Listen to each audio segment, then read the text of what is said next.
Alright, now let's talk more about transformations and combining the things that we learned in the last two videos. So basically the shifting and stretching and the reflections. Okay, so let's start with the question here. So for this one, this is like the absolute value function, and we basically have y equals 3x plus 6. So to get from y is equal to, absolute value of x to 3x plus 6, first thing I'm going to do is I'm going to factor out the 3, so make it x plus 2. And then that's like inside the absolute value. So this would tell us that we have a horizontal stretch by 1 over 3. And the graph would be moved left 2 units. So it's like if we had just like a rough sketch, absolute value x, the new graph would be something like this, and then moved over 2. So it would just be like that, much narrower, and then moved over from the origin.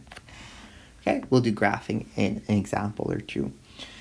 So let's try this one. So square root of x graph looks like this.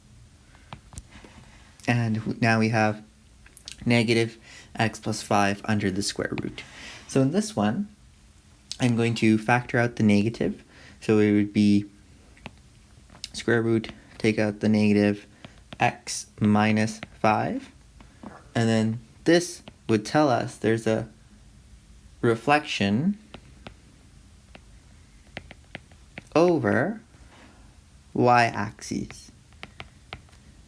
And then the x minus 5, that tells us we're going to go right 5. So just quickly to sketch it, this would end up looking like right 5 and then a reflection compared to the original square root x function that looks like that. Okay, now let's try a graphing one. So let's try to graph y plus 2 is equal to negative absolute value 1/3 x minus 4 over 3. Okay, so this I'm just going to convert it to just move the minus 2 over to this side. So I'm going to graph negative absolute value 1/3 x minus 4 over 3 minus 2.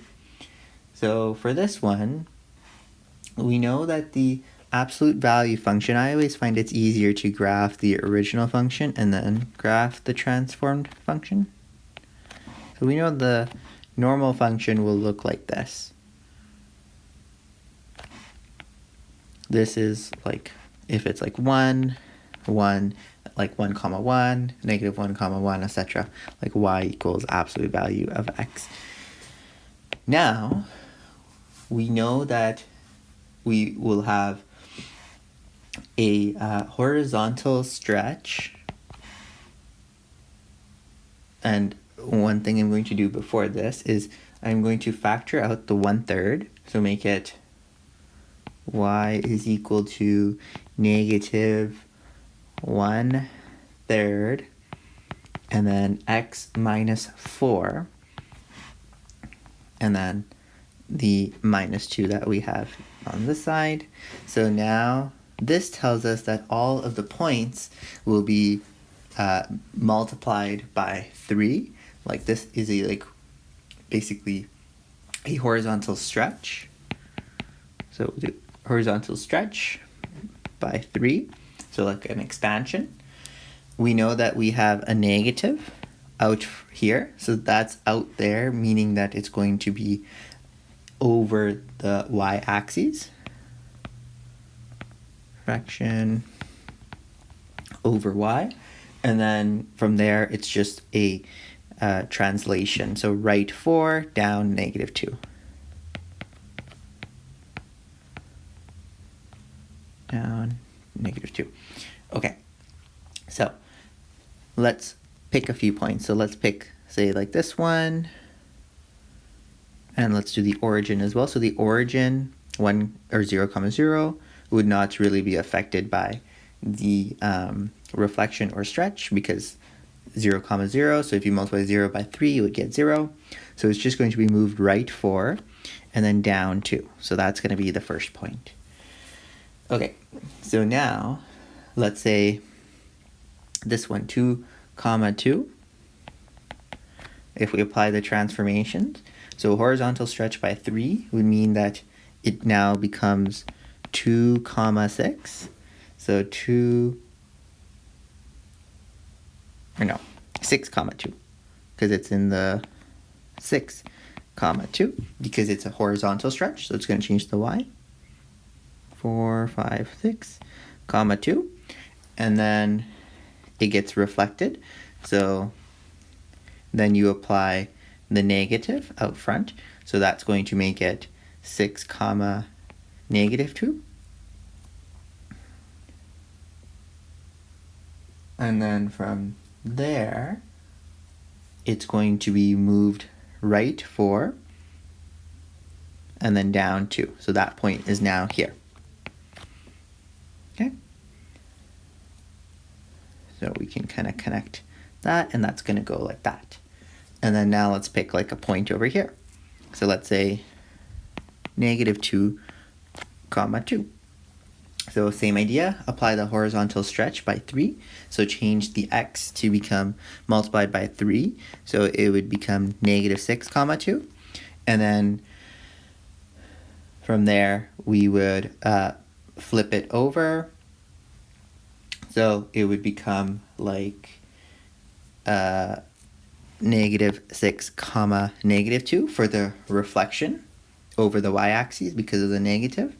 And then from there, so that's 1, 2, 3, 4, 5, 6 down here. So it's here right now. And then it's going to move right 4 and then down 2 for the translation. So it'll be right here. And then now you can just kind of sketch it like that. Okay? And then obviously when you draw it, just make your lines straight. And you could do another point too if you'd like. Okay? You can also always plug in the points directly into here if you don't want to do the whole like step by step, but just be careful with which points you do pick and things like that. And the domain for this function would be x belongs to all real numbers. The range would be that y is less than or equal to negative 2, which is why I picked 0, comma 0, because that was like the minimum. Okay, now let's try doing this one. So again, I'm going to rewrite this as y is equal to 2 negative x plus 3. And I'm going to actually factor out the negative before I even do it. So x minus 3 minus 1. And then this tells us that we have a vertical stretch by 2. We have a reflection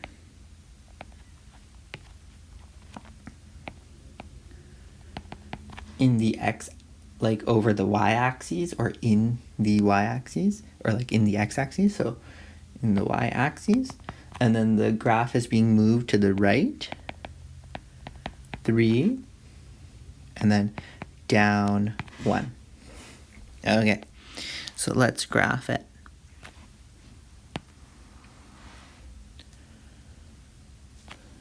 First thing I'm going to do is draw the normal y equals root x graph, which is like this.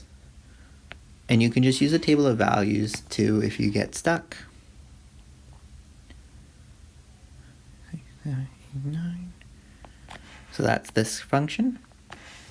Now we stretch all the points by 2. So all the y values get multiplied by 2. So 0, comma 0, nothing happens. 1, comma 1 would become now 1, comma 2. 2, comma 4 would become 2, comma 8. So 2, 3, 4, 5, 6, 7, 8.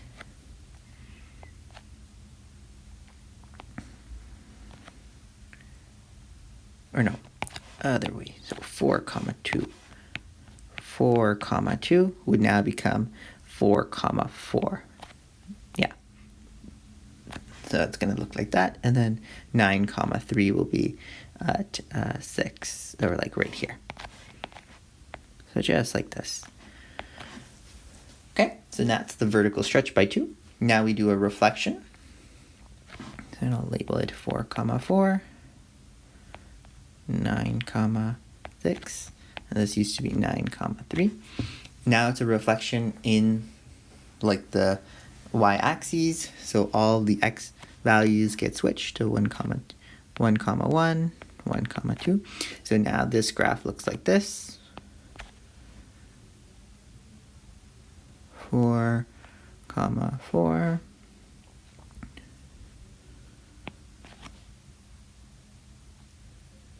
5, 6, 7, 8, 9, comma 6.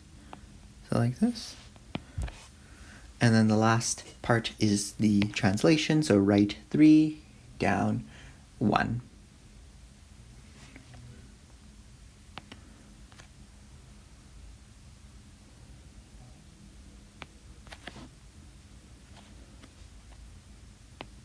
And then you can just connect it.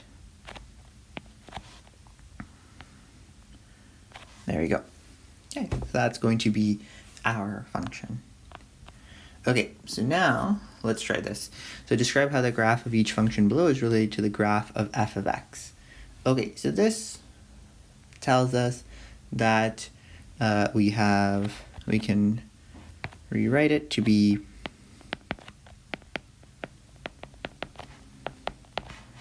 so the -2 tells us there's a reflection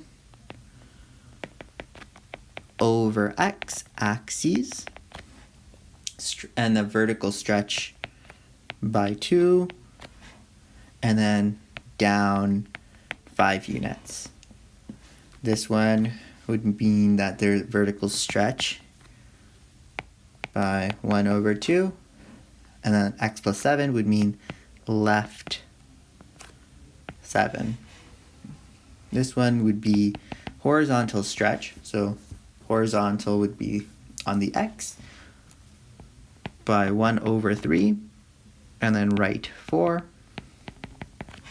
This one would be, let's just change it to y equals f of third x minus 2 plus 2. So that's going to be horizontal stretch by 3, and then up 2 units.